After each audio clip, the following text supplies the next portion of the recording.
युद्ध हो उससे पहले मनोभूमि में खेला जाता है।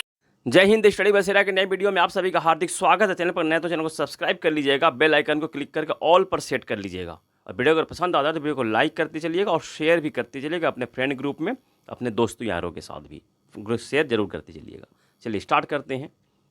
राष्ट्रीय ध्वज दिवस कब मनाते हैं? राष्ट्रीय ध्वज दिवस 22 जुलाई को मनाते हैं। क्यों मनाते हैं 22 जुलाई को?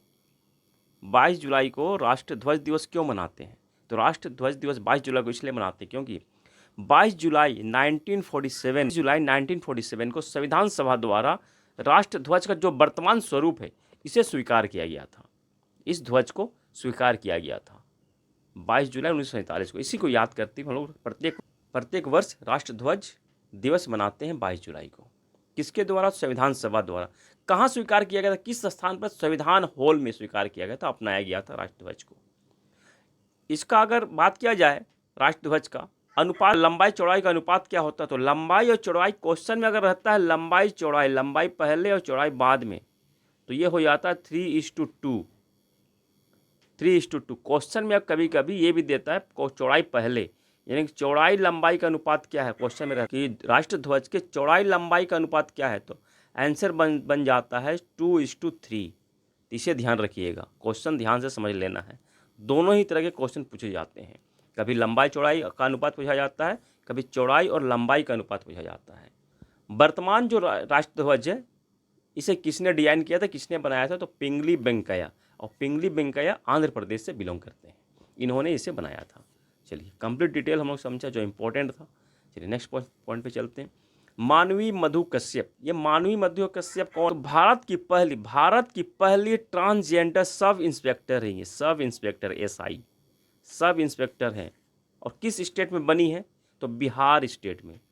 बिहार में ये बनी है, भारत की पहली ट्रांसजेंडर सब इंस्पेक्टर बनी है। ये पहली, इनका नाम है मानवी मधु कश्यप। पहली है भारत की, इसलिए इंपॉर्टेंट बन जाता है ये, इसलिए ध्यान रखना है, मानवी मधु कश्यप।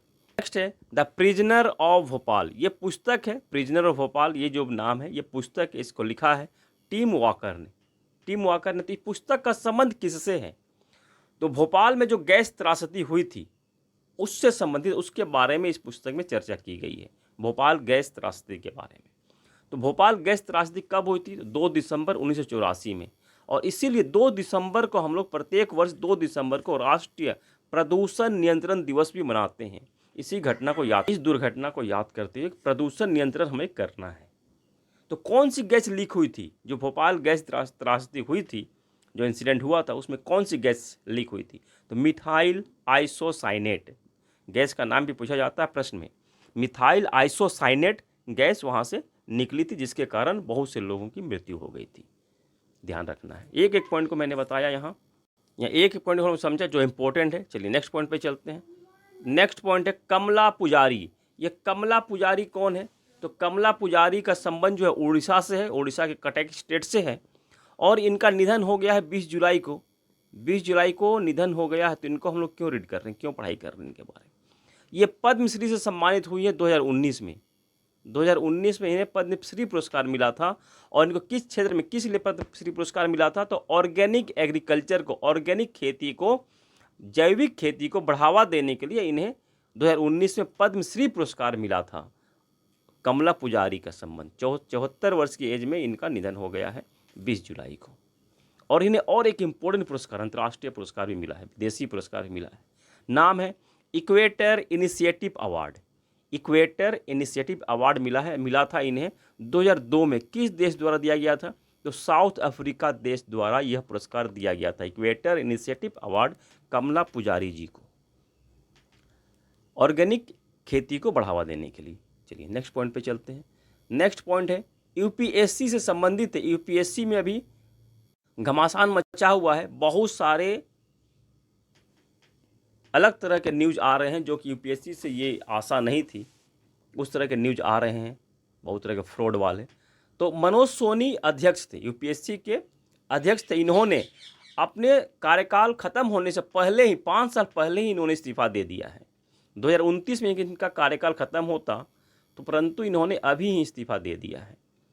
इनकी जो नियुक्ति हुई थी 16 मई 2023 को हुई थी। 16 मई 2023 को ये पद पर आसीन हुए थे मनोज सोनी। इन्होंने इस्तीफा दे दिया है यूपीएससी पद से। अपने पर्सनल रीजन जो इस्तीफा दिया है, इस्तीफा पत्र में उन्होंने लिखा है अपनी निजी कारणों से ये इस्तीफा दे रहे हैं। तो यूपीएससी की चर्चा, इस यूपीएससी और पीएससी दोनों ही, स्टेट पीएससी और जो UPSC union public service commission, दोनों ही एक संवैधानिक संस्था है। तो संविधान के किस भाग में इसकी चर्चा की गई है? तो संविधान के भाग 4 में इसकी चर्चा की गई है। भाग 4 के अनुच्छेद 315 से 323 तक इसकी चर्चा की गई है। 315 से 323 अनुच्छेद तक भाग 4 इसकी चर्चा की गई है। तो मनोज सोनी कौन थे? तो यूपीएससी के अध्यक्ष थे, जिन्होंने अपने कार्यकाल खत्म होने के 5 साल पहले ही अपने पद से इस्तीफा दे दिया है। वीडियो अगर पसंद आ रहा है तो वीडियो को लाइक करते चलिएगा और अपने फ्रेंड ग्रुप में भी शेयर जरूर करते चलिएगा। चलिए नेक्स्ट है मोटो जीपी। मोटो जीपी क्या है? यह क्लोबल बाइक रेसिंग संस्था है। ग्लोबल बाइक रेसिंग संस्था है। इसके ब्रांड एम्बेसडर बनाए गए हैं शिखर धवन, जो कि क्रिकेटर थे, पूर्व क्रिकेटर है शिखर धवन। इनको इस संस्था का, मोटो जीपी का ब्रांड एम्बेसडर बनाया गया है। और ग्लोबल बाइक रेसिंग को ग्रैंड प्रिक्स मोटरसाइकिल रेसिंग भी कहते हैं। चलिए नेक्स्ट पॉइंट है the international tennis hall of fame. The international tennis hall of fame यह यूएसए में स्थित है। यूएसए की इंटरनेशनल संस्था, यूएसए में स्थित यह संस्था। तो इस संस्था में हॉल ऑफ फेम में, टेनिस हॉल ऑफ फेम में शामिल होने वाले पहले भारतीय बन गए हैं लिएंडर पेस और विजय अमृतराज। तो ऑप्शन में कभी कभी दोनों का नाम नहीं भी रख सकता है, किसी एक का नाम रख सकता है। तो दोनों का ही नाम हमें ध्यान में रखना है। दोनों ही बन गए हैं पहले भारतीय international tennis hall of fame में शामिल होने वाले। दोनों ही टेनिस प्लेयर हैं। और इनके साथ ही ब्रिटिश के ये रिचर्ड इवांस है। ये कौन है? ये खिलाड़ी नहीं है, परंतु ये खेल पत्रकार हैं। इनको भी इस टेनिस हॉल ऑफ फेम में शामिल किया गया है, ब्रिटिश के खेल पत्रकार को।